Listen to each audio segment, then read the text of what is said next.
So I don't know how many times I could say this. I need you to understand. An integral will always be more difficult than the associated derivative. Always.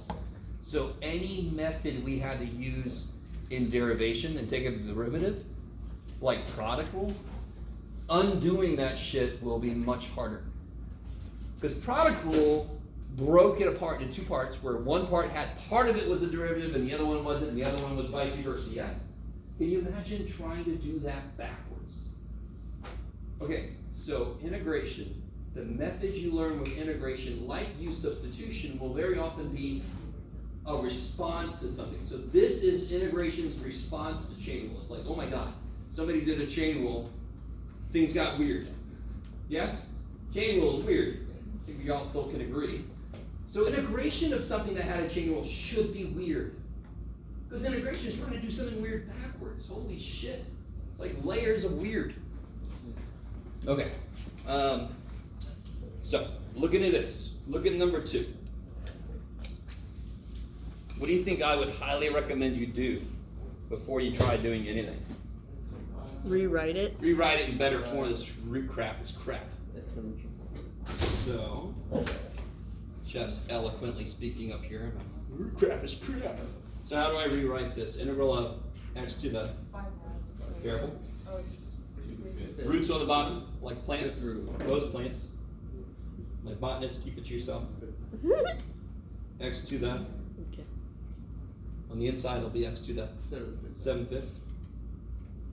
Now, 98% of the time, U substitution will be let the inside be U and the outside will be du. Because how does chain rule work 90% of the time? I have to do the derivative of the outside function times the derivative of the inside function. Now, sometimes 2% of the time, it's like the number 3 we did. The reason I did number 3 last time was because it was the most obvious and simple form where I didn't let U equal the inside of something. I don't know if you guys remember number 3 very quickly. Before we finish this, on number 3 I let U equal ln because the actual process of U sub, U is the function whose derivative is in there. 98% of the time, that's the function that's stuck inside of the sign, inside of the square root, underneath. You guys with me? That's what you go to. If you try that and it doesn't work, then you step back and go, is there something in here whose derivative is in here? So number 3, the thing that's stuck is like x, it's on the bottom. But if I let U equal x, what's du? Natural log of absolute No, if I let x. U equal x, what's du? 1 over x dx, or d. If I let U equal x, 1. it's The natural log of x. Love you guys so much. Alright, let me come back to this one. So, on this one, this is the 98% of the time. Do we have a clear function inside of another function? Yeah. Okay. So what am I going to let U equal? X to the 7/5 minus 4. What is du?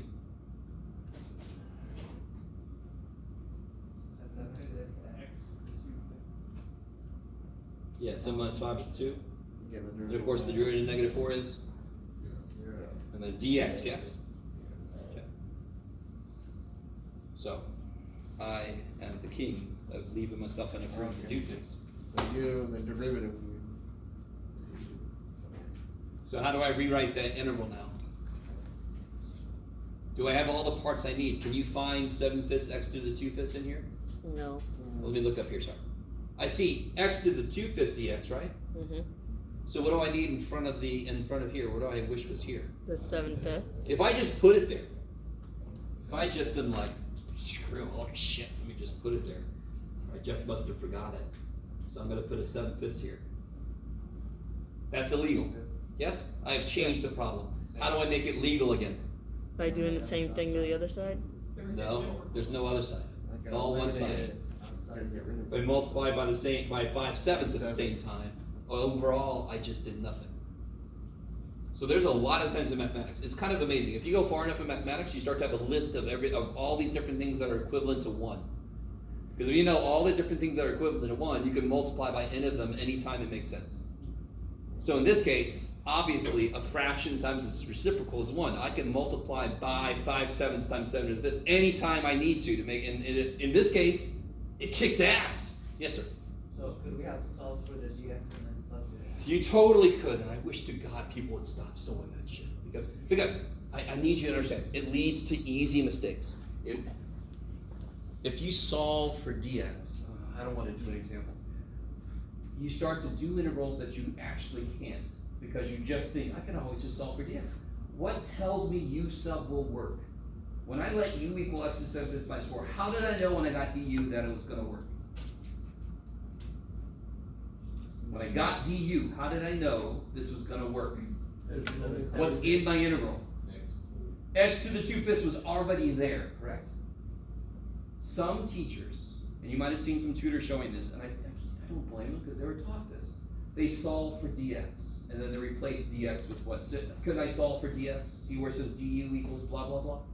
Couldn't you solve that for dx? Couldn't you just plug that into place of dx? What the shit's your problem, Jeff? That sounds easy. Why don't you show us that, you jerk math boy? Because that leads to you doing shit that doesn't work. How do I don't know if I'm ever gonna get this across. And I think more and more people are doing this, and it's a bigger battle every time. But was what we just did difficult? And I know it's gonna work, because can you find du in my integral? Yes. Now I can. So I know it's gonna work. I'm not just blindly solving for dx and then doing shit, because if you do that, the times it won't work, you're gonna think it should. I don't know if you really understand what I'm saying, and I'm fighting against a bunch of people showing you a different method. I know I am. And the method is fine, if you're really careful. So might as well just do this. And this kind of thing where I balance things out happens so much that it's a good skill to practice whenever you can. So that's another reason why I don't want to change. Okay, now if you've been shown by a tutor or somebody else, or you took calculus before and you do it that way, great. Just don't make a mistake, that's all. So how can I rewrite my interval now? What's outside my interval? 5/7. Yeah, and now this, what is this? That is du, yes? And what is this now? Sine of u. Now somebody said this earlier, which is a great part of the answer. It takes a complicated, see the original integral sucked ass, yes? When I do the u sub, that was a technical term by the way, sucks ass. When I do the u sub, what am I ended up with? Integral of sine of u. That kicks ass, yes? So what's the integral of sine u? Negative cosine u, yes? Okay. So I get 5/7 times negative cosine u plus c, and what was u? X to the 7 fifths minus 4.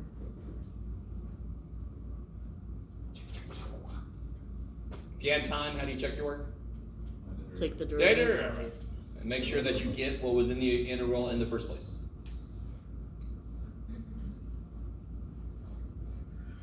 How you guys doing? Again, it's fine. I'm not saying the tutor showed you wrong. I'm not saying a previous teacher showed you wrong. I'm just saying that method makes students feel as if they can do more than they really can. Kind of hides a little bit what's really going on. You have to be able to find du to continue. That's important. Yes? So okay, like I get you do, you plug in u, but did we solve for du here? Well, we know what du is. Du is this, is that cool? Mm-hmm. Yep. And do I see this in my integral?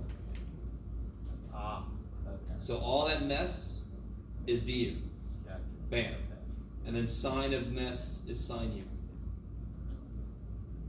And again, just in the background of this, I'm taking the original area and I'm reshaping it into something that's better. No? Sort of like taking a circle and reshaping it to a rectangle. Yes, sir? And you don't plug du back into your answer? Yeah. It's gone. So right here, this integral is this, yes? Is du still here? Why not? Because this did its job. This guy's job was to find this guy's antiderivative, yes? So du's gone. So this is the answer. But what is u also known as? This. So between here and here, these both mean the same thing, yes? It's just that you better not stop here because the question had x's, your answer better have x's. Yeah? For when you first put du equals something on the original sheet, how'd you end up with the 7/5? Well, what is the derivative of x with the 7/5? The 7/5 comes down, and the power goes down by 1. We just took its derivative, that's all. That's what du means, take the derivative. Yeah, this is the total differential. And all that really is instead of putting du over dx, we put the over dx, we put it over there. We multiply it up. But now you see why, because now it's the other half of the bookend. Integral dx, we make it become integral blah blah blah du. Why would it, when you pulled out the 7/5 from it became 5/7? No. Okay, I didn't pull it out. You needed to add it, so it matched Yeah. with the EU. So, do you agree I need a 7/5 right here to match with this? Because, does everybody understand that I must be able to find all of this to replace it with du? U sub, the main idea of U sub, replace all your x shit with U shit. So you can't have any x stuff left over, it's gotta be all x or all U. So I better be able to find all of this to put a du. Originally, could I find all of that? No. If I put a 7/5 here, I changed the problem, didn't I? But if I multiply by 5/7 at the same time, I just multiplied by 1. I didn't change a damn thing. So this is what I meant by any constant coefficient, we don't care. We can make that happen. I don't give a shit. I can make any constant coefficient show up anytime. If I needed a 7 here, I would have put 1/7. If I needed 3 11ths, I would have put 11/3. You could always make that balance out. And maybe. Now, I understand the trepidation because you guys have not done that very much. But to be really honest, you sort of have when you change fractions. 1/3 equals 3/9. Why? Didn't you multiply both sides by 3? Top side, bottom side? So if I multiply the inside, well, and here the idea is I want it to cancel to be 1. So overall I multiply by 1. So when I multiply top and bottom by 3, don't they both cancel to be 1? Same idea. Okay.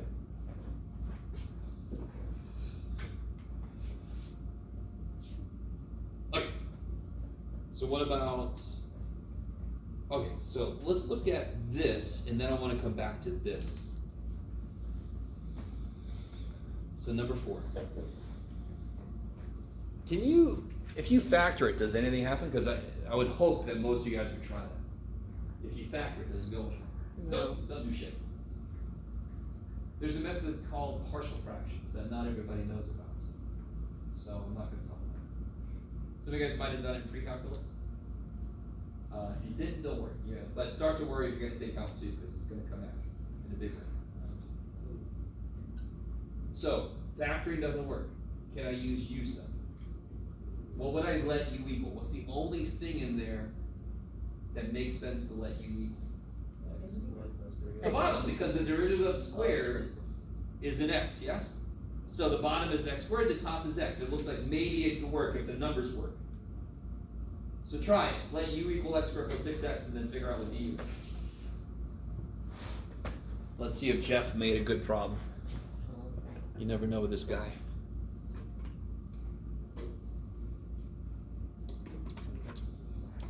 Before I forget, real quick, did you guys get my email about the survey or see the survey that's up? Another survey, yay. This one's really, really short and sweet. So please help us, please. We're working on program review, which is great. It's really a lot of fun. So if you guys could help, that'd be awesome.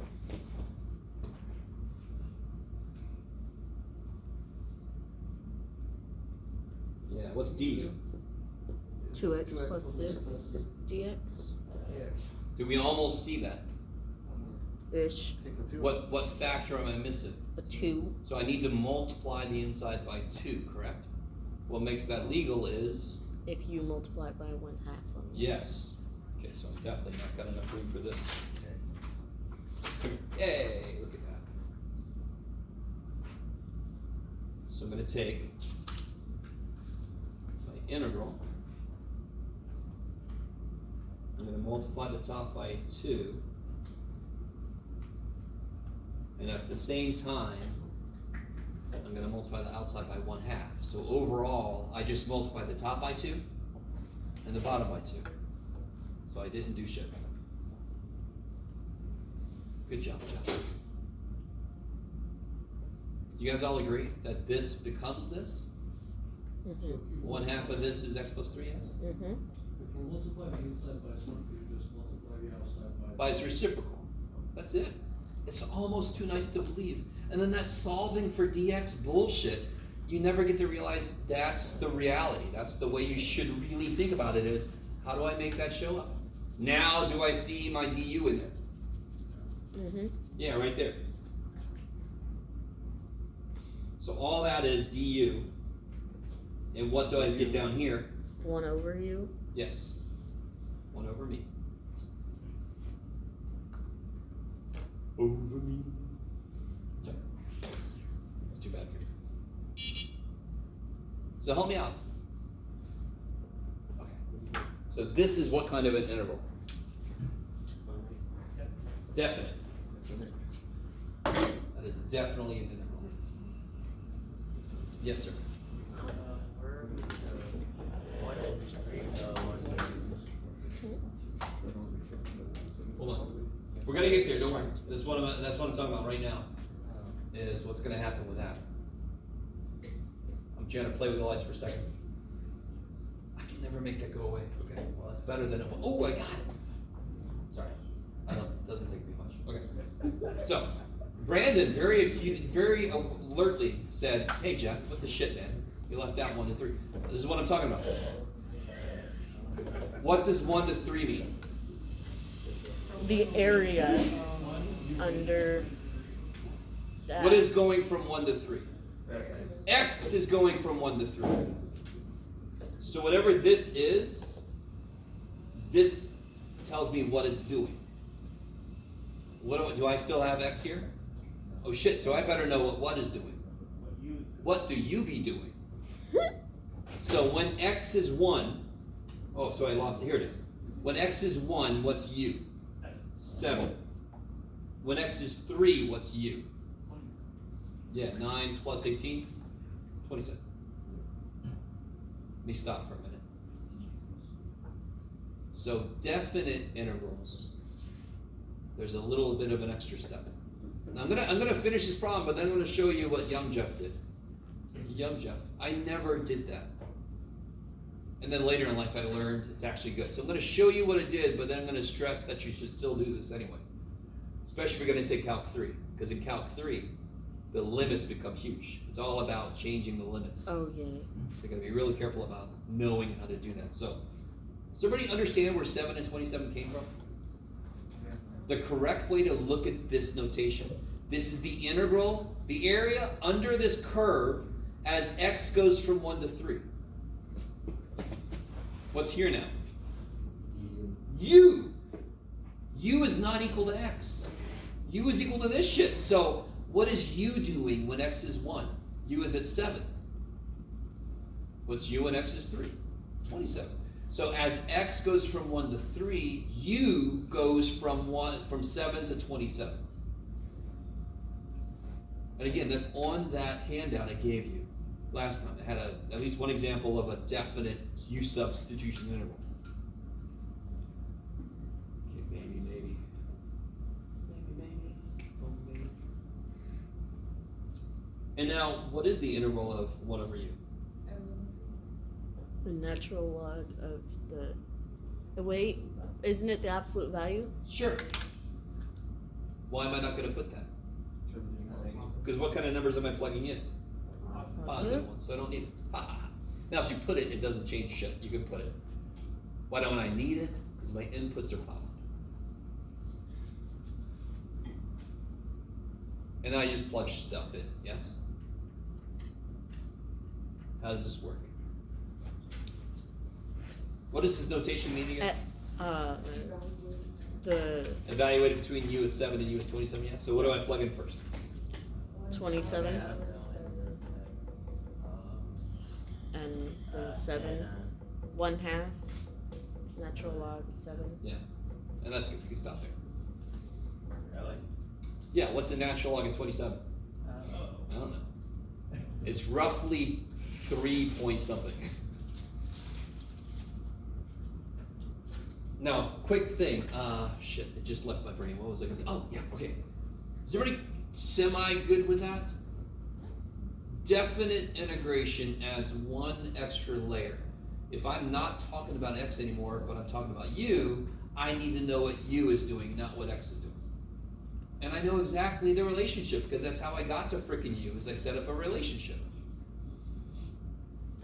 Now, real quick. If I ended up with this, can somebody tell me why this is an issue? Of course you can. Because then I could just put the absolute value of U, right? That's what it really is. Because Do it. Is that function okay everywhere? no, Where does it have a problem? it's 0. Yeah.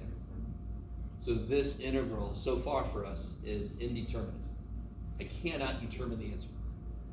Now the way I'm saying it, in the future, Calculus 2, section 7-8, you would learn how to handle certain problems like this. This one specifically you can't do. Yes, sir. And I'm sorry, real quick. At 0, there's an infinite discontinuity.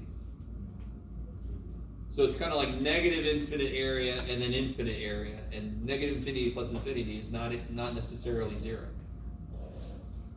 So that's why I call it indeterminate. We're not going to learn how to evaluate those. You're going to learn that in Calc 2. Yes, sir. Wouldn't it be plus C for number 4? For what? No. Why is it not plus C for number 4? Because it's a definite Because interval. when I take the difference, if I put a plus C here, plus C minus plus C would cancel. For definite intervals, you don't have to put plus C because you know it's going to cancel. You can put them if you want to, so you don't forget in general, but then you got to make sure you remember they cancel. Okay, maybe. All right, one last thing about this. You guys, I'm so excited. I'll be excited enough for you. This shit's cool.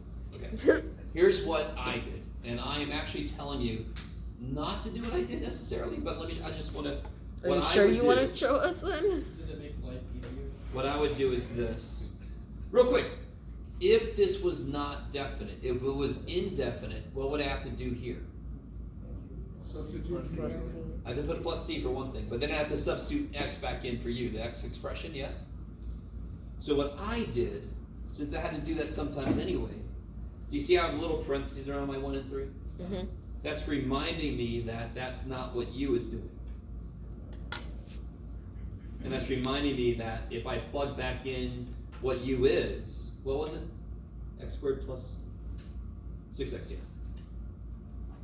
Good job, Jeff. Then I can evaluate it from 1 to 3. I don't know if you guys are really understanding. Either I bring X back and then I can use the original limits. So I just never discovered these new limits and I thought I was saving time. To be honest, mathematically, they're both about the same amount of work. But I thought I was saving time. I never have to figure out the new limits. I can just bring back this, and I'm not forgetting that I have to do that in general. If I have an indefinite interval, I've got to bring X back. Okay. Now, I don't know why I showed you that. You can do it if you want to. It's fantastic. I love it. But it's kind of better to get practice of changing the limits anyway, especially if you're going to go on to more calculus later. Okay, you're like, I was thinking about it before I took your class. Oh. Okay. Okay, so. Number 3. We did number 3 last time, but real quick, okay. Do you guys, everybody pretty much immediately said x squared plus 6x? And primarily I'm thinking because it's the one that was stuck. It's stuck underneath. So I could think maybe I should let u equal x, but let me ask this again. What's du then? 1. plus C. dx. Oh. Derivative, so no plus. And so what, am I covering that ln x? Am I getting rid of it? No, No. so that can't be either way. If I let u equal natural log of x, what's du? 1 over X. Do I see my du? Yes. Mm-hmm. Totally do. Guess So what was the answer? for what? Like, number Oh, so then you would get integral. What's ln x? U. U. And what's 1 over x dx? U, du. What's the integral of u? U squared over Yeah, u squared over 2. And what was u? then X. There. Now what I should have said Where'd is you get finish that it. U You'll find the answer. squared? Huh? Where'd you get the U squared? What's the integral of u? What's the integral of x? DX? Not the derivative. The integral of x. What is the integral of x to the n?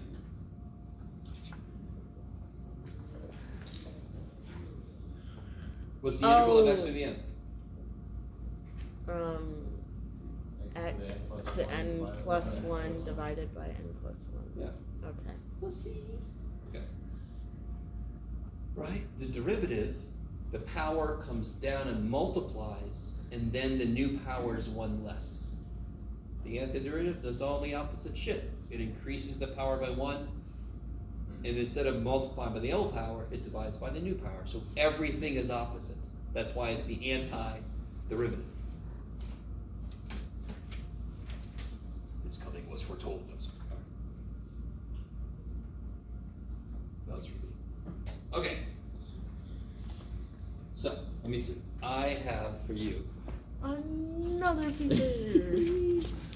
in the interest of time, actually, you guys want to take a break before we do this? Let's do that. Yeah, Come back, get 5 foot.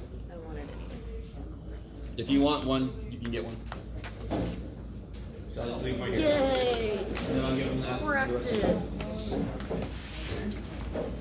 I thought you were gonna say. Oh wait, do you guys just want to leave early today? Have you met Well, me? Where's my it's other only calculator? 4:45. Where's my other calculator? Oh, it's not right here. There it is. Thank you. It's not right. So Jeff.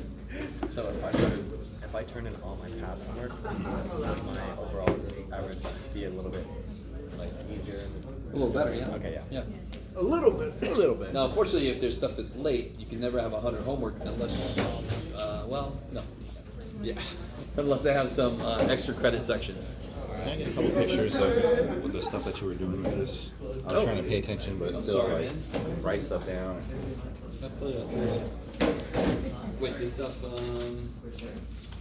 here. No, no. This one? Yeah, this is Trying to follow, note, watch.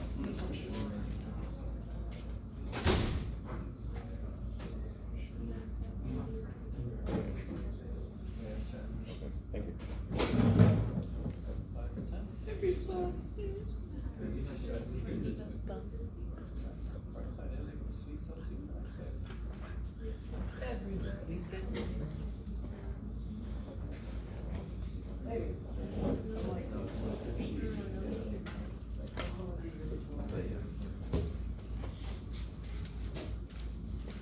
So I went down this over to, can you make sure everything is okay before that? Oh, okay.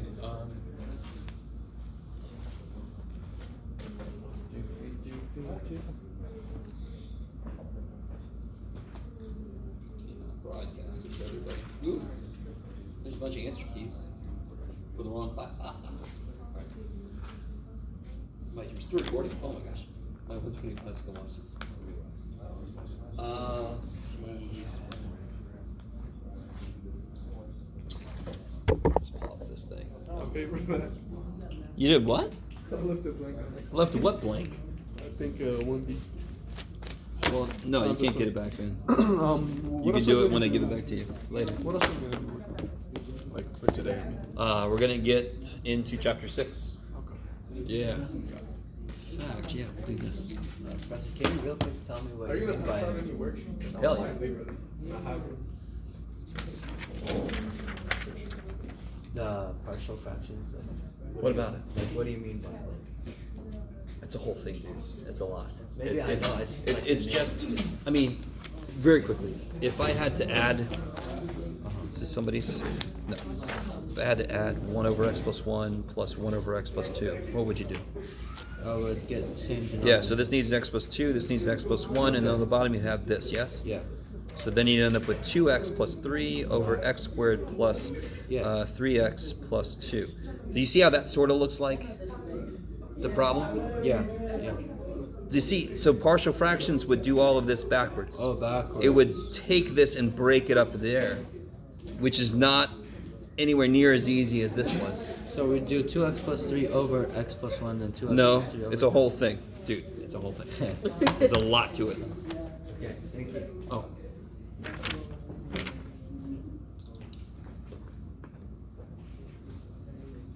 Yeah. Okay. Okay, so two things. You can reduce the fraction, right? And then you're just missing a plus C. Okay. Is that the worksheet right here, or is the one over there? Huh? The one that you're I'm gonna pass this out right now. Okay. Okay. All right, guys. Let me see. What is this? Oh yeah, this guy. I'm sorry, Tyler. This is the one. So I'll pass this out right now. Okay. Oh, you go? Everybody hear me? What? I'll get you a line. So I'll get over there. You guys. Somebody.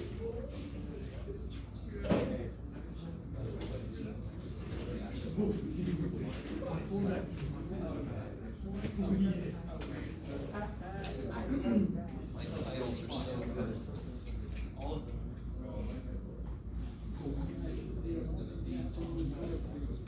Yeah. I don't think I gave you that.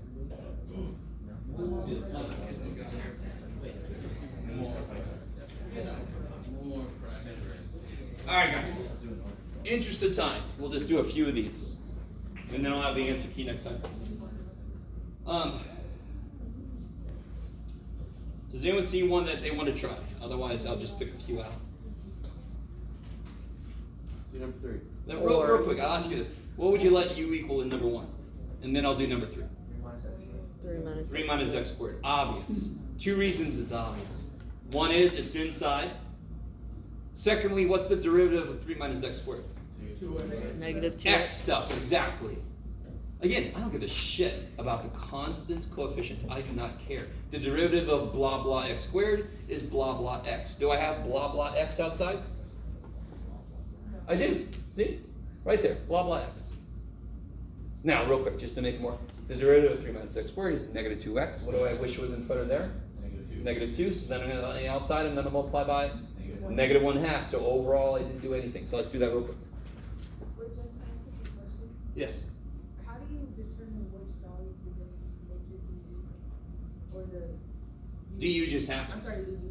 U, 98% of the time, is going to be the function that's stuck inside of another function, because that's where chain rule comes from.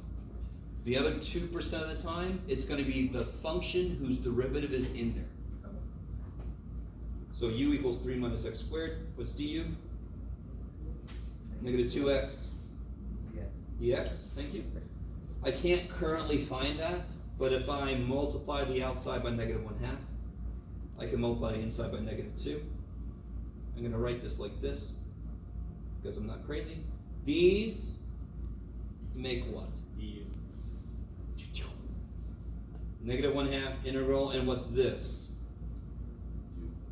U to the 1/2 du. Yeah.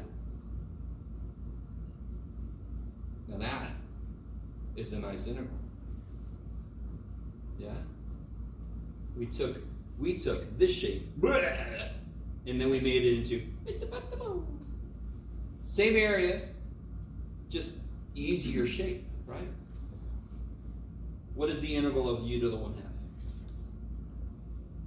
1/3. Yeah, I always think about the new power. What's the new power? 3 halves. and then you just invert that, yeah? And then the last step is, Combine them. yeah, this will be, Negative 1/3 times 3 minus x squared to the 3 halves plus c. just replace that, oh, sorry. Replace u with what it is. Simplify, dear God. Your fractions, yes. Tuesday. Replace u with what it is. Done. How do you check this? Take the derivative. Make sure you get the same thing you had in the original interval. Somebody shouted out they want to see number 3. Number 3 is one where, if you're careful, you don't need u sub, but let's use u sub. What is incredibly obvious you want to let u equal? Well, let's see, maybe not. 1 minus 3x. Good, good. Not squared, that would suck. Its derivative would suck. And it wouldn't be in there. What's the derivative of 1 minus 3x?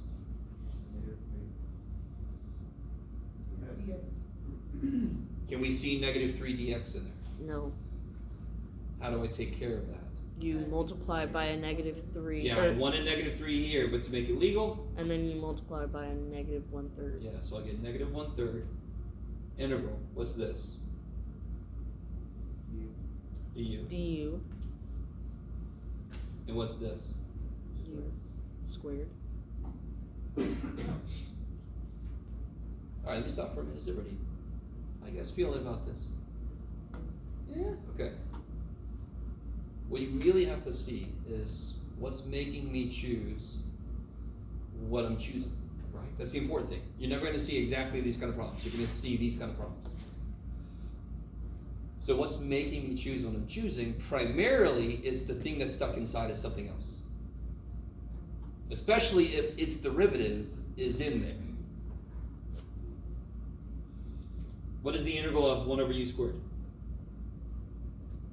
U to the negative 2, what's the integral? One. No, what's the integral of 1 over u squared? Negative u to the negative first. Yes. So the negatives cancel. And u was? 1 minus 3x. And then you can distribute the 3 on. I don't know how you got the negative 1.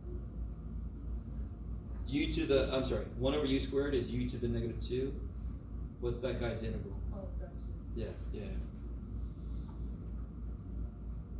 So I mean, number 4 is almost exactly the same thing. What would you let u equal in number 4? 2x plus 1. No, because I don't see a 2x plus 1 in there anyway. Or, sorry, e to the 2x plus 1. Yes. If u is e to the 2x plus 1, oops. Then du is E to the 2x. almost. 2. Almost. 2e Ah, okay. to the 2x dx. So And again, I'm not going to do this problem. What do I need on the top? Or maybe I A will. 2. I need a 2 here, so I better Do a 1/2. 1/2 out front. So it's 1/2 of, what is this? du. Du. And what is this?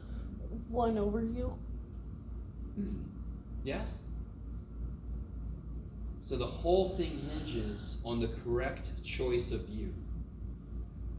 If you don't choose the right u, okay, choose something else. You have to first rule out that you even need u7 in the first place. This one, I definitely need u7. I can't do shit with this. So this will be 1/2 natural log of u, and u was this, just to cut to the chase. Cha-bow-cha!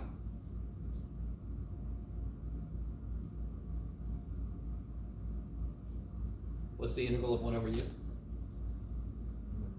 Natural log of Natural log absolute absolute value. value of u. And what was u? E to the 2x plus 1. There. So 1/2 natural log of absolute value of u plus c. And very quickly, if you notice, I don't need the absolute values because each of the 2x plus 1 can't be negative. It's at least 1. Yeah, but who cares? You could do it. So, all right, as we do these problems, none of these problems matter. not a damn example problem we ever do matters. What was the motivation for the steps taken? That's what matters. So look at number 5. 5 is not too bad. It is a definite integral, so it's going to have its own little quirks, but could I factor this and get somewhere? No. So what do I try then? Use it. That's crazy. It's like the only other thing we know. So what am I going to let u equal? X squared minus x. Okay. Why not x squared minus x whole thing squared? Because It's that's not derivative. part of, Yeah, would be crazy. It would be more than what I've got when I take the derivative. You guys see the 2 would come down, x squared minus x would It's still not be there. part of the inside. Yeah. So what is du? Minus 1. Yes, sir. Couldn't you factor? Yeah, it doesn't get us anywhere. So multiply the top. Wouldn't it? You could, like, 2 and then x minus 1, and then we can. 2 times 2x minus 1 over x times x minus 1, x squared times x minus 1 squared, yeah. Doesn't do anything for me, but I appreciate it. Yes? Can I take it all the way back? So if we're sitting at the exam and we see a problem, the first thing I would trigger us to do this is if we see like an interval where there was something missing in the group. Well, not even that. It's just that I see an integral where a function has something in it that's more than just x. Okay, so boom, then we would do u sub. Yes. And once we got to u sub, we would pick our u based on Yes. if when we did the Derivative, it's in there. Okay. Yes. And the derivative of x squared business is x business. So it makes sense to let u equal x squared business because then it has a chance to be up here. Now, can I see 2x minus 1? No. You have Actually, I to see more than it, don't I? You have to divide. You have to multiply the top no, by no, 1 no, half, no. and then Well, no. multiply the I outside by just 2. have to take a 2 out. Oh. It's not, I'm not missing something. I got too much shit, don't I? Well. I just gotta take a 2 out, yeah. I'm not missing something. I've got too much in there, yeah. Well, but you still just, it still ends up being the same thing, so could you just put a 2 on the outside and multiply the inside by 1? No, of course, yeah. You could do that. Beautiful. I would just think of taking a 2 out. So if I take a 2 out, I now have 2x minus 1. Now I do all my substitution, yes? What's this? Do you? du. 1 over u Careful. squared. And my limits become what now? How do you figure out what the new limits are going to be? Yeah, x is 2, what's u? 4 minus 2, 2. X is 3, what's u? Ah, now we got up to you. Otherwise, like, come on, people.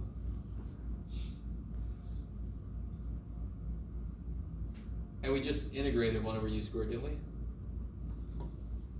Yep. So this will be negative 1 over u, is that cool?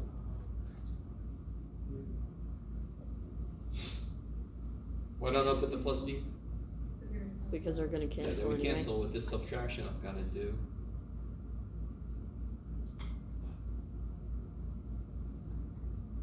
So guys, you really, really have to help me out. I see some of you doing this. Some of you guys I can see right now doing this. I don't know. There's no way for me to know where I've lost you. You have to articulate it, because I don't know where I've lost you. Please tell me. Yes? I mean, for me, knowing, hang on, I don't think of the question. Okay. So we picked a u that made sense. We did du, and we saw that if we multiply by half, we put multiply by 2, or we just took 2 out, I would end up with the du in there. change the limits to match my new variable, and now the simple interval, yeah. So if you okay if I kind of just like forgot about the limits for a minute, and then when I got to the end, I changed the U back to an X. I can just- You're basically doing what I did, if you do that, which is beautiful. The one thing I tell you to be careful about is if you put 2 and 3 here, you're lying to me. Because that's not what you was doing. And that's why I put parentheses around it. And I told my instructors, you know, they were kind of cool. I like my instructors. I said, hey, if I do this, do you see what I'm doing? Like, his name was Dr. Fan. He's like, yeah, John, I see what you're doing. He always tells you, today we're going to talk about math. And it's like, oh my God, dude. But he was cool with it. I wish he would have actually not been cool with it, because when I hit count 3, I was like, oh shit, it's good to know this. So when I do write my integral, I have to put the limits in there. Yeah, I'm requesting that you guys change the limits. If you don't want to, you can do it the way I used to do it.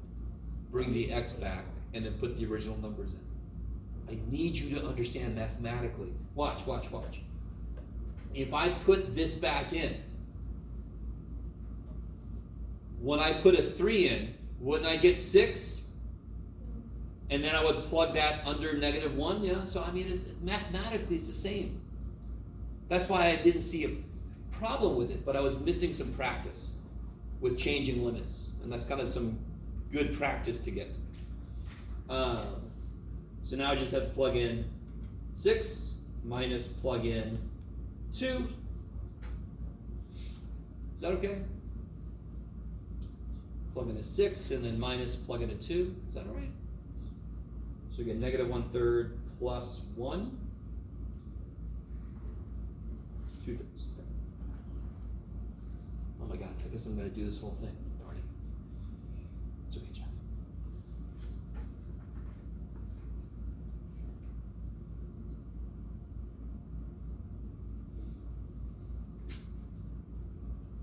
So U substitution, what it really does is it makes us focus on what's important. The bottom function that's being squared, its derivative is on the top. A multiple of it's on the top. That's what this uncovers for me. Then I can focus on that form and work with that. I don't know if you guys really get me. Again, in the background, we're just reshaping the area I had to work with into a better shape. That's really, honestly, exactly what's happening. And I showed you an example of that last time. Graph of the original, graph of the other one. One side went down, the other side went up, so overall I had the same area. It's just the other one had a much better interval to work with. Holy shit. Number 6. You guys, when we teach U-sub, this is all of our faults, all of the instructors. About 10 years ago, I started trying to be focused on this. You need to see this flexibility in U-sub. Now, I know what you're going to let U equal here, but something weird's going to happen. Is the derivative of n minus 2 the only thing that's on the top? No. What is the derivative of n minus 2? 1 dm. Yes? Okay, so here's the idea. If the bottom was one term, I could split it up, correct? So if I let u equal the bottom is going to be one term.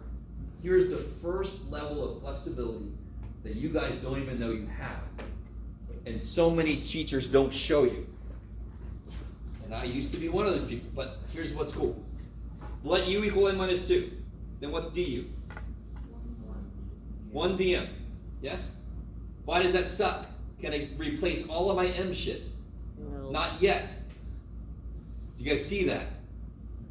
If u is m minus 2, what's m? U plus 2. Now can I replace all my m shit with u shit? You can do it. Let's see. What's m? What's m minus 2? U. Okay. What's m? U plus 2. And what's dm? Du. Did I replace all my, and I haven't done my limits yet, but have I replaced all my m stuff with u stuff? Yeah. That means we can proceed. So what's the last thing I need to take care of? My limits. When m is 3, what's u? 1. When m is 5, what's u? 3. So then I get 1 to 3, u plus 7 over u. And here's Jeff just showing off his ability to leave no room for shit. Now, some of you guys might say,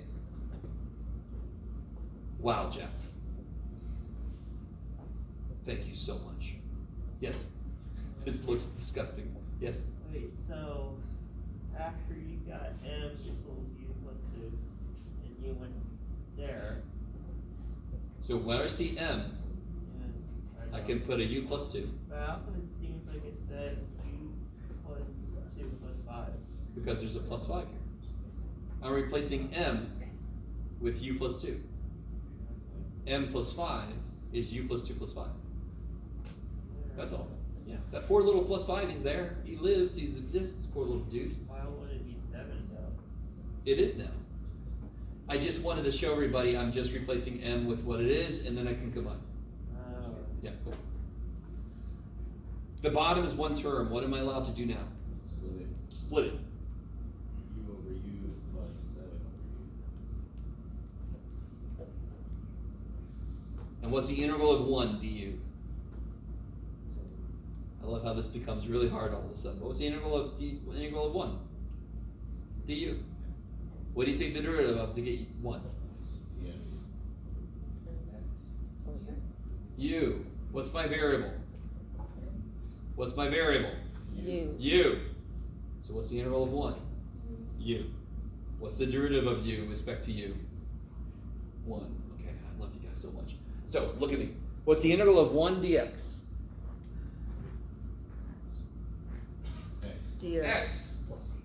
What's the integral of 1 dy? Y plus c. What's the integral of 1 dm? M plus c. Okay. Why does that work? Because the derivative of m with respect to m is 1. The derivative of y with respect to y is 1. The du, dm, whatever the shit, is telling you what the derivative was taken with respect to. So what? How do I get 1? What do I take the derivative with respect to u to get 1? U. The integral of 1 will always be the variable, because that's where 1 would come from.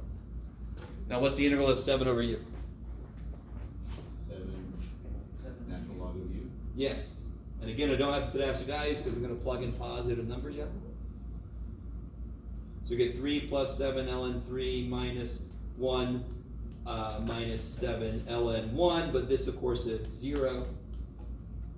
I'm just plugging 3 and 1 in. Yes? Yes. How would you know not to put absolute value? Oh, Because positive real quick. If you do, you're not wrong. It's just what's the absolute value of 3? 3, What's the absolute value of 1? 1. So you didn't need to. If you do it, you're not wrong, but it's just more than you need. Yeah.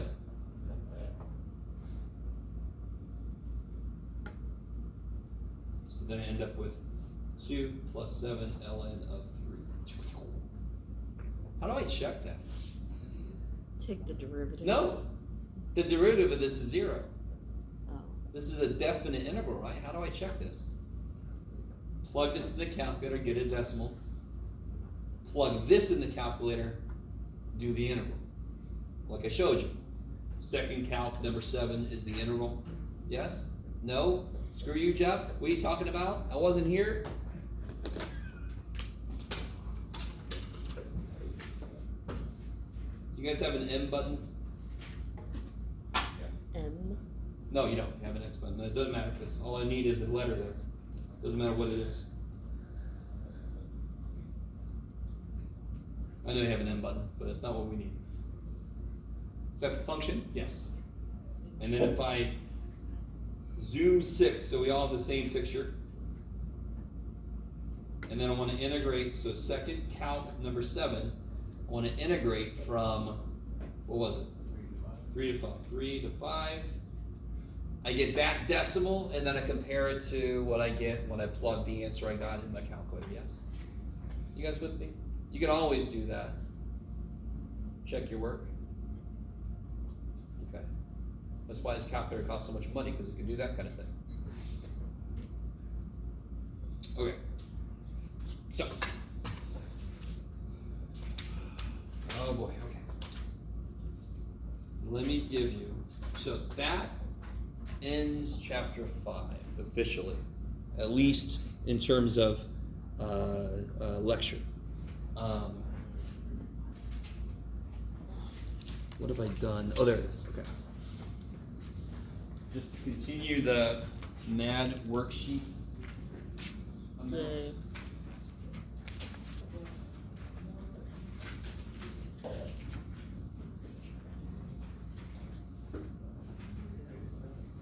So when you guys do this, please do part A. Do part A.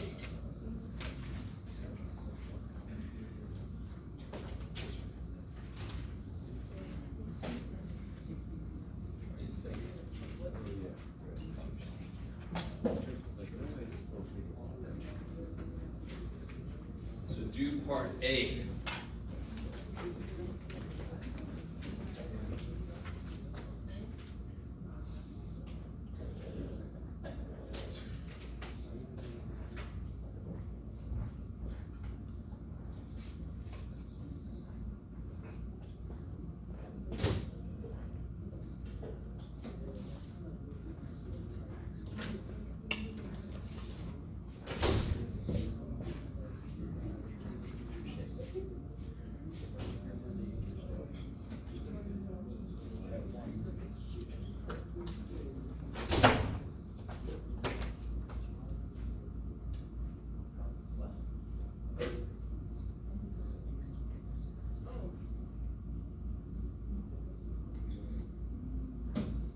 Algebraically.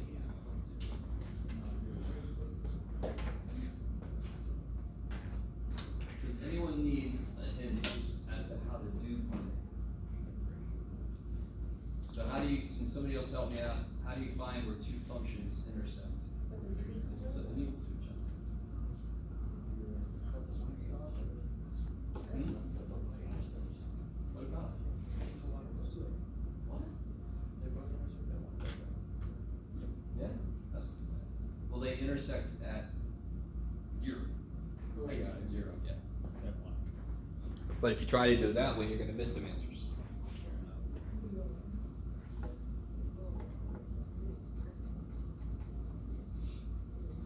Now, I don't know, this is where I don't know. Some of you guys might, I don't know what you do, but how do you solve this? If you're not careful, you're gonna miss. There should be 3 answers, 3 distinct answers. What cancels right off the bat? 1. And if I subtract x, don't I get it like that? So what tells me to get it equal to 0? The fact that one of my x's has a different power than 1 on it, yeah. When you have something that's not a 1 power on something, you set it equal to 0 and you factor. That's a thing you've done for a long time. How do you factor this thing? X. Yeah. And x squared minus 1 is easy shit, yes? So then what are my 3 locations of an intersection on the x-axis? 0, 1, and -1. Now, what are the points of intersection? 0, 1, 1, 2. Is that cool? When x is 0, both outputs are 1. When x is 1, both outputs are 2. And when x is -1, both outputs are 0. That's a great way to make sure that your first work was correct, because their output should be the same. Yes, sir? Huh? So if x is 0, what do you get? If you make x 0, what do you get? 1. Same thing over there, yeah? If I make x 1, what do I get?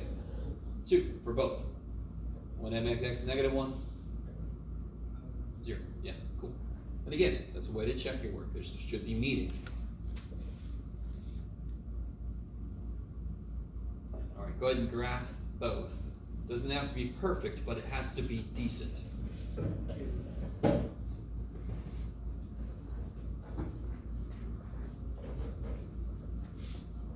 Although I know I gave you like a very detailed graph, but I didn't mean you have to do it by 0.1.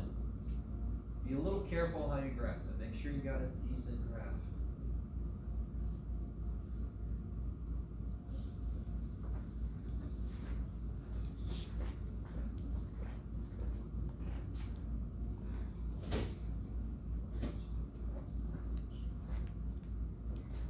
So I know I can plot some anchor points.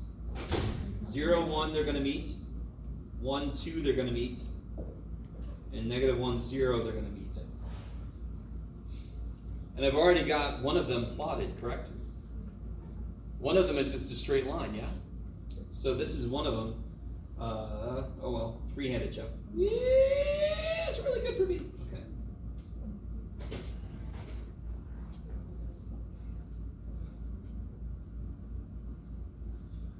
X cubed plus 1. Here's where we got to be a little bit careful. So it goes through here. It's going to be x cubed shifted up by 1, correct?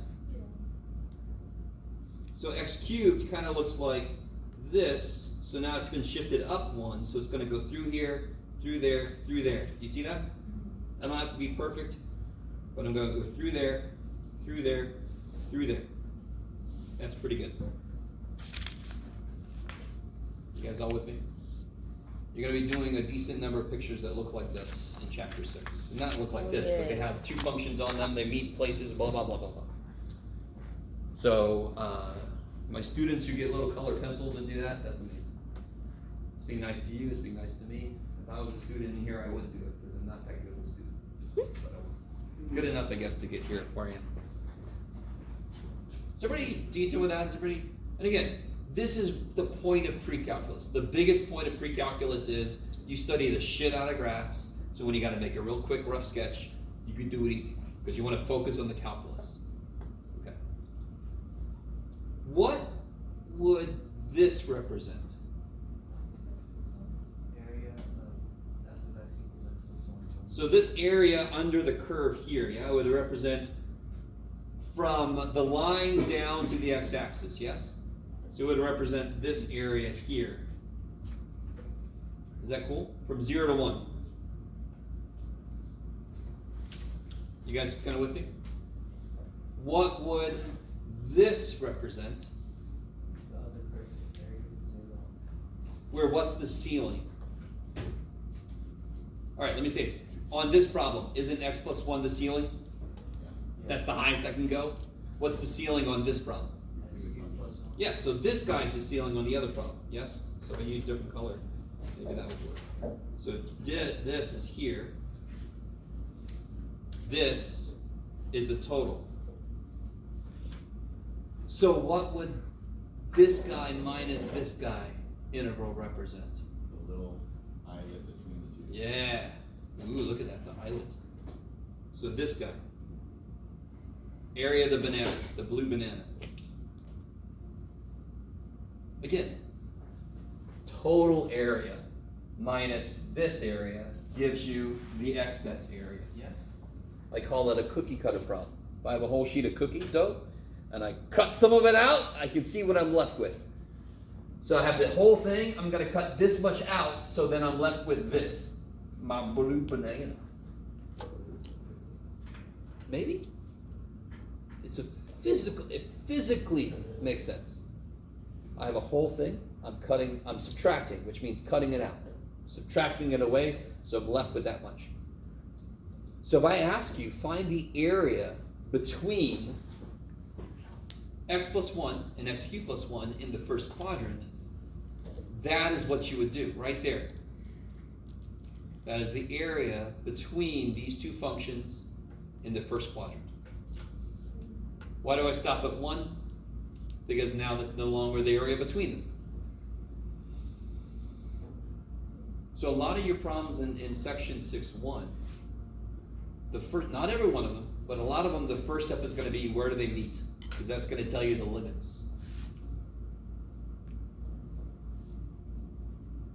Now, can somebody tell me real quick, why did I put x plus 1 first and subtract the other one from it?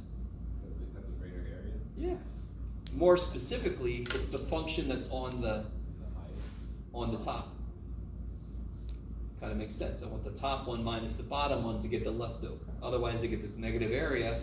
And this cannot come out negative because it's a physical area, yes? Even if the whole damn thing is underneath the x-axis, the area between two things is a physical area.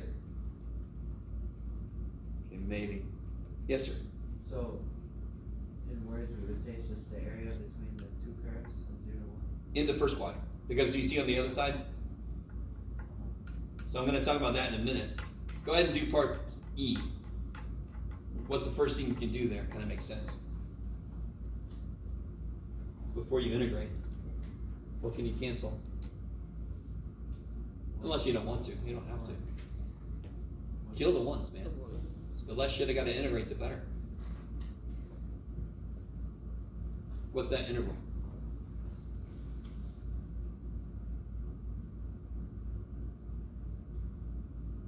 X squared over 2 minus 4x divided by 4. Sorry, X to the 4th. I got you. Yes, sir. If we took the integral from like 0 to like infinity, it would still be the same as the integral from 0 to 1 of that same thing. No, what do you mean? If I did 0 to infinity, I would actually get negative infinity because this becomes the bottom function after this, yes? And then I would get all this area. And that area just does what over time? That area just grows, yes? Forever. So if I integrated to infinity, my answer would be negative infinity. So if you said find the area between the two curves, you would have to tell us when It's understood to be bounded between the two curves. You want to see where they meet. So part of the problem is you understand it to mean between the two places they meet. Yep. And then how do we get this? Plug in Plug in 1 and you get 1/4, 1/4, and we plug in 0 and you get 0. 0. So it's 1/4. Now, what if I ask you to find the area between the curves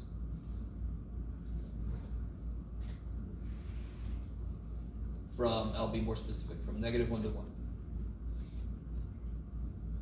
Why can I not do that with a single integral? What's true down here that's not the same over here? That's a very important part of why I set it up the way I did. Inputs are negative. No, that doesn't matter with any of it. What's the top function back here? The x cubed piece is top. So from -1 to 0, what comes first? The x cubed. Yes, because it's the top dude. Plus the integral from 0 to 1, and that's going to be the one we just did, yes? So we already know this integral.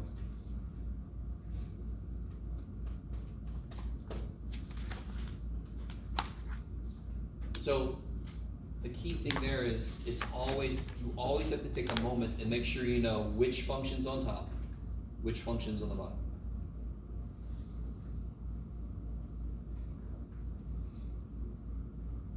So the whole idea of 6.1 is finding the area between two given curves. So let me say this like I said to somebody earlier today. If I just do this one, let me see if you guys are cool with this. Everybody understand what I mean by ceiling now? I might use that terminology again later. The ceiling is just the top. What's the floor for just a normal integral always? What's the floor? The x-axis. The x-axis. That's understood to be the ground. That's why we call roots, because the ground is where roots start. That's how smart math people are. Okay. You guys kind of with me? I desperately want you with me. So effectively what I'm doing here is I'm saying, what if the floor is freaking here? What if, holy shit, John. What if this is the floor? What if that's the floor? So instead of, let me see if you guys are really cool with this. Whenever you do, every integral you've ever done is effectively been this. Why is that silly to write? Because if I subtract 0, I did nothing. But do you see what I mean? This is the top minus the bottom. The bottom function forever, up till now, has been y = 0. So these problems are just saying, no longer that. The floor can now hover up here. We're up in the sky. We're on our little blue banana. So I got to subtract the other side of the blue banana. Yeah. So instead of doing -0, I do minus whatever the shit. Maybe that's another way to kind of look at these problems. The cookie cutter thing is beautiful. Whole area minus this area is the area caught between. That's a very direct way to look at this. Or you can think of it as changing where the floor is. Somebody had a hand up, yeah. How would we know if the ceiling changes, like, if we weren't given the graph? Oh, a big part of these are sketch the graph. Again, whole reason of the course accurately called pre-calculus. Whenever I taught pre-calculus, and some of you guys can attest to this, I told you guys that it was, can you remember, Sarah? It was like, Graphing is like, hell. oh yeah. I called it graphing hell, because I wanted, again, I don't know how people feel about that, but you got, that's what it is. It's to analyze the shit out of a graph, so that when you get to calculus, that's a minor part of the problem. Everything you're focused on is calculus. It's quick sketch. Now we see Newton's method, quick sketch, good first guess, go. Calculus, right? So the first step of a lot of problems is give yourself a quick sketch. And you just identified why that's so important. So you know what the hell's going on. Give yourself a quick sketch. Okay, on the other side. Now we're going to get to the other level of this. What's immediately different about this problem?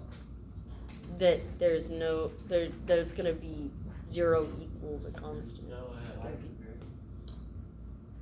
This is not a function of x. This is x as a function of Y. Okay, go for it. Do part A. There's no intersections.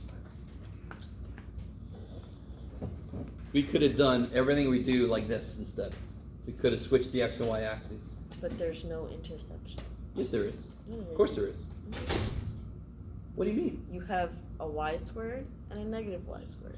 I don't And care. a negative 6y How do you find where and a two 6y. functions intersect? You set them equal to 0. not Or, 0, sorry, equal to each other. But then you're gonna get 10 equals 0. No, you're not. Try it. Don't do that to me. Do it. I did it! Oh well, I shit. know. Bad things happen. So this equals this. They're not going to cancel because you're going to have to add and subtract. They're not going to cancel. Do you see that? They're not going to cancel. How do I get this equal to 0? Add y squared, subtract 6y. Yes? Okay. Okay. Good. I was Divide by taking 2. them as they were. How do you factor this? Y minus, y plus 3, y minus. I mean, y plus. Yeah, y it was funny, minus real y quick, minus- Lloyd. Don't feel bad at all. When it's 6 and 5, it's evil as shit. Because 2 times 3 is 6. But I need, and 2 plus 3 is 5. But I need 2 numbers that multiply to be 5, I had to be 6, yes? 5 and 1. 5 and 1. And they're both going to be negative. So I get y equals 5, y equals 1. Okay, now things get trippy. Can you tell me one point where these two intersect? 1, 0, No. 1, 5. No, come on, guys. All right, what's one time that they intersect? What's one value of y where they intersect? 5. 5. Let's focus on that. What do I get for x if I make y 5? 5. Yeah, I get 5. So 1 point is 5, 5. Do the same thing for the other possible y value. Oh my goodness. Sorry, I'm just looking at the time. That's crazy. Huh? 5. Where are you going to put 1 in the point, by the way? And the y value. Of course you're going to put it in the y value. Now, when you plug a y of 1 in, You're 5. doesn't matter which one you do. Yeah, you get negative 1 plus 6, you get 5 again. But that's going to be my x output, yes? Okay.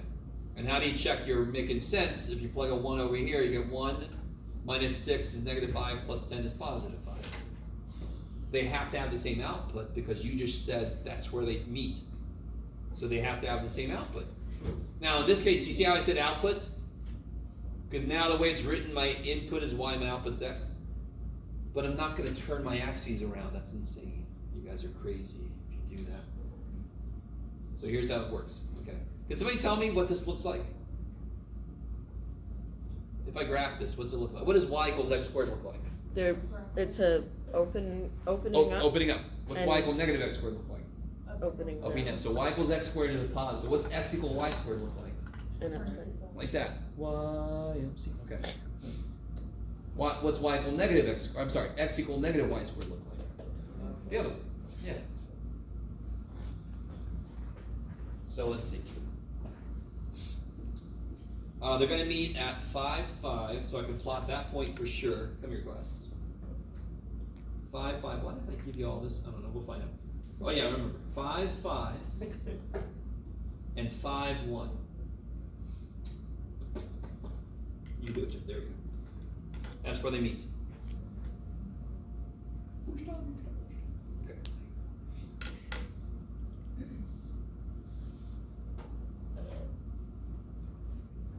Now, can somebody come up with a way to graph the rest of either one of them? So this one is going to open this way, the positive way.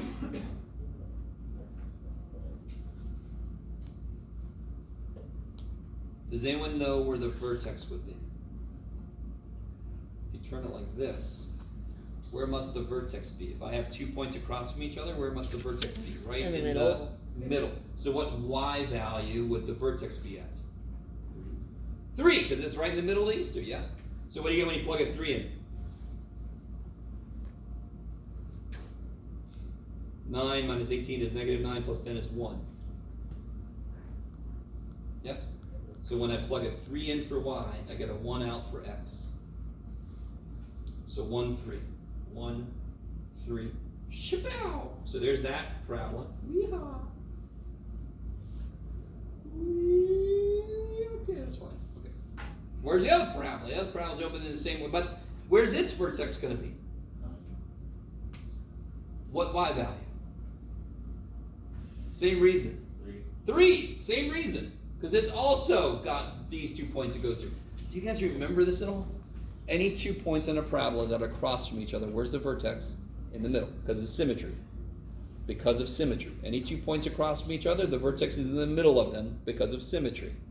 Yes, sir? I think if you plug 3 into the other equation given, it gives us the answer is 9 instead of 1. Which is fine. It's beautiful. It doesn't need to be shit. Yeah, I'm sorry. Ryan. It doesn't need to be shit. It doesn't need to be anything. It's just that point didn't matter. The only places where these two parabolas have to meet are the points we got, 5, 5, 5, 1.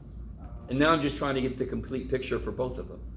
So this one's going to be at, what'd you say, 9? Oh, that's why I went over here. 9, 3, yes. And it's going to look like this. Yeah. Oh.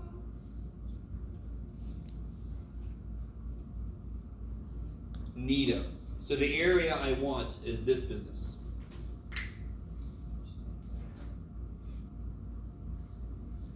So this is going to be our first example, and I kind of helped you out tremendously here.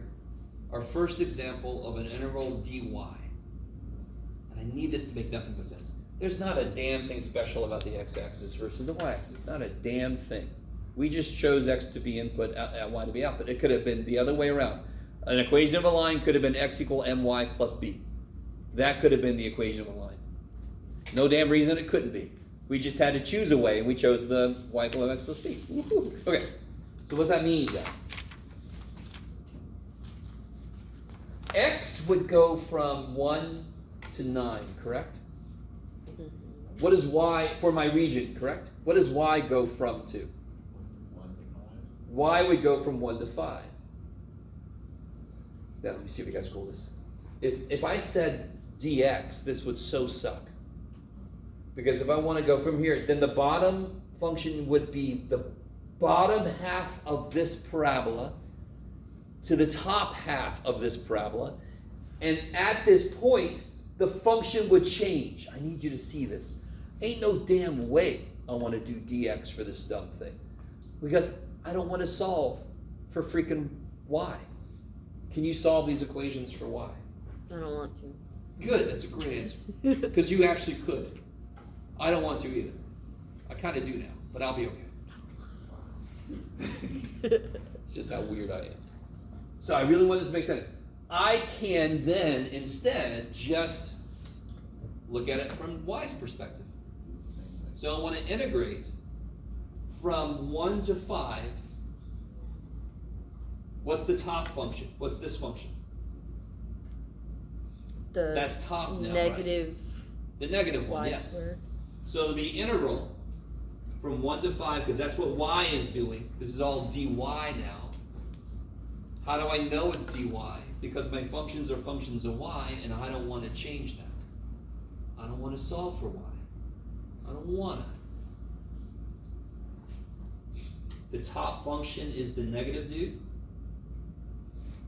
minus the bottom function is the other dude.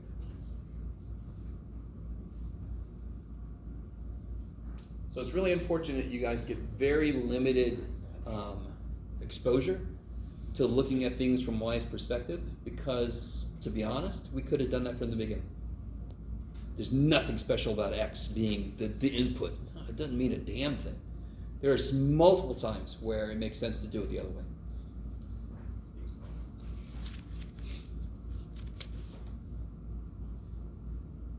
And now you just, anytime you're integrating a polynomial, you should say like a little, oh, thank God, or a little whatever. Think your favorite deity, pot of coffee, flying spaghetti monster, whatever you.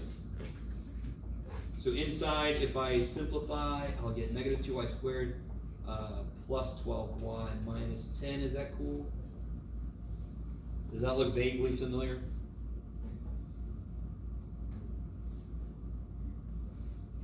If I would have went the other way, I would have gotten the exact same function. Of course. And all right, I'm not going to do it. That's easy, yes? That has to be easy right now. If I told you to finish that, you should be like, of course, Jeff. Yes, sir. If we integrated the opposite, like without something else like we made y squared minus 6y plus 10, yeah, fy. And then we did the fy minus gy, and we got 2y squared minus 12y plus 10. Sure. Would that give us the same area? It would give you the negative area. And since it's a physical area, that doesn't make sense. In general, negative areas make sense for integration because that just means your flow is flowing away. When I'm talking about the area between two functions, that's automatically a physical area on the sheet. That is a physical area. Don't want that to be negative. Yes, sir. We don't want to do that, but Could you? you Yeah. can still get the same value, the absolute value of that. Yes, you would still get the same number. You just have to take the negative off. Yeah, Like, I agree. So always positive for Yes, especially for us.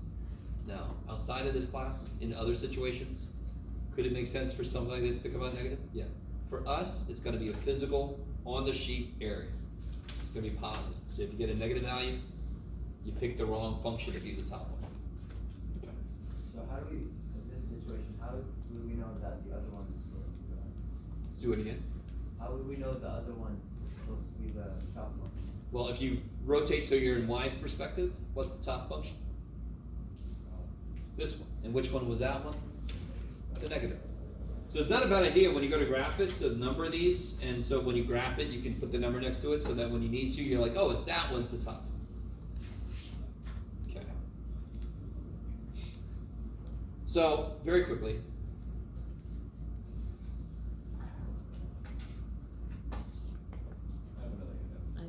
I have another handout. Huh? I have another handout. I got do. zero, Yeah, is I that right? actually do, but we're not gonna get to it. Huh? I got 0, is that right? I feel No, like that's right. definitely not. No. What did I do? I don't know. So you should get negative 2/3 y cubed plus 6y squared minus 10y from 1 to 5. Oh, Yeah. I Yeah. didn't realize that. And whatever the hell that is. Okay.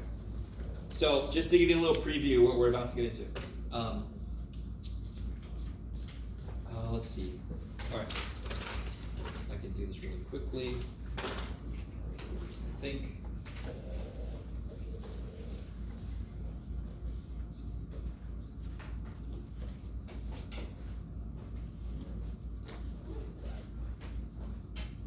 And it kind of sucks. I have this beautiful visual that a student of mine gave to me a long time ago, and I cannot find it now. Since we moved buildings, it's probably in somebody else's box. It's bad for me. I need to log in. Damn it. There I am. Okay, what's my password? Is that my password? Yes. No. Okay, where did I email myself? There I am. No, I don't want this. Okay.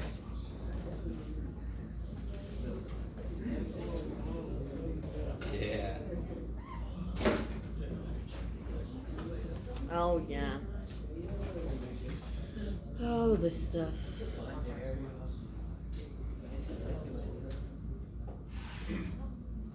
Alright, so this, look at me, look at my glasses. See the function in here? This is 4 square root of x. That's the function, yes? And there it is. There's 4 square root of x. Is that cool? It's just square root of x multiplied by 4, yeah? What we're about to get into is if I were to rotate that function. Okay, this is so trippy. It seemingly comes out of nowhere. The coolest thing in the world, and in 5 minutes, okay, just want to give you a little heads up on what we're about to get into. We're about to create a one-dimensional integral that's going to represent a three-dimensional volume, and that by itself should be kind of nifty. It also probably worries some of you, like, the shit does that even mean? But just, it'll be fun. We'll be okay. It's not going to be as bad as it sounds. I really want this to make sense. If I have a shape in one dimension, like this, I can rotate that shape. Does everybody see? It would make like a bowl. In fact, let me show you. This is not the best example of this, but this is one I can find very quickly. So if I rotate, no, not this. Go away. This. Whee! In fact, if I do that from a different perspective, no, come on. Okay. Whee! You see how it makes a bowl? Like a dome shape, yes? You guys kind of with me? Like that could be a little thing on the side of the road or something, a little bump to keep cars from going. All right. And then, now, here's the neat thing. Calm down a little, dude. There, you just get over it. Okay. If I want to find the volume of this, let me come back to unrotated. And then let me step down here. When I rotate it, if I slice it right here, when I rotate it, don't I get a circle? Can anyone tell me what the radius of that circle would be? No. Where's the center of any circle? So if I rotate this, it would be f of x. if I rotate this, I swear to God. All right, this thing is so touchy. Okay, and then I take any circle. See that blue thing is like like I'm cutting a circle out. Do you guys see that? Like I'm cutting a circle. What is the radius of that circle? 2 times the y. This. F of x. Just x. Your y value. Yeah, it'll be f of x. Yeah, I'm sorry if you said that earlier, Dave. It's gonna. That's why it stopped here. Yes. Now you're talking about the diameter. Yeah, because this would also be f of x. So f of x, as I move along the x-axis, how doesn't my circle get smaller if I go back towards the x-axis? Why does it get smaller? Because the radius gets smaller, because the function doesn't go as far up. So what's important in these problems is where is the axis of rotation? That's my center of my circle. And then how far away from that center do I get? That's the radius. And then here's the cool thing. Real quick, what is integration? What is integration? It's area. Be more technical. An integration is an infinite sum. You know, if I move along the x-axis, how many circular cuts can I make? Infinitely many, because if it's from 0 to whatever, there's an infinite number of freaking cuts I can make, yes? Okay, so all I'm going to do then, instead of getting rectangles and adding their areas, I'm going to add the area of the circles as I move along. So this is just going to become an integral, a single dimensional integral, because what I'm going to integrate is going to be the areas of every circle I would get as I move along. Are you guys semi with me? Now again, I'm just going with the concept, right? I don't know if this is going to make you have weird dreams tonight about what the shit kind of mathematics this is going to look like. Yeah, in fact, I don't know if I want to get Navy, I'll give this, well, I don't know. I've got this neat little, Another hand. yeah. So here's an example of a Oy. function. There's some of the cuts, yes. The area of any circle is pi r squared, yes. And didn't we just say that as long as the center is the x-axis or the y-axis, we'll find out, the radius is equal to the function? Because that's how far out it goes. You guys kind of with me? That's exactly what we said earlier. So of course, a volume, okay, let me see if this is really cool. Pi r squared is the circle area, yes? This is my dx here. Dx. So every one of these has got a thickness equal to dx. Really want you with me on this. So they are each little tiny like cylinders. So they're pi r squared times the height, which is dx. That's the volume of each little coin as I move through. And if I add those up, if I integrate this, I'll end up with the volume of the resultant shape down here. Now this is the shape where, Jeff, you can't, there you go, buddy. Why is nothing moving? I love it, I love it. This is a crude step. This is where dx is really big. This is delta x. I didn't let the number of circles go to infinity yet. But this is like an intermediate step. Yep. Like the rectangles. Like the rectangles. Rectangle, rectangle, rectangle, rectangle, rectangle, rectangle. So if I let them go to infinity, that's basically what this does. So then I would just integrate. So if I give you a function like 4 squared of x, you would put that there. You would integrate this from whatever to whatever. Volume. So are you going to have to draw 3D? Never. You never have to draw 3D. And I will show you several examples where you get everything you need from 2D. Can you draw 3D if you want? Of course, hell yeah, you can always do that. But just in case you're worried, that if you have to draw 3D, you don't. So that's enough. I'm sorry, I went over. Thanks, guys. So next time I'll give out that handout, and we'll do some examples. I'll have the practice text next time, I think. Is that too soon? No, it's not. No. It's the perfect time. Because after that, Yeah, Wednesday after Thanksgiving is the test, yeah.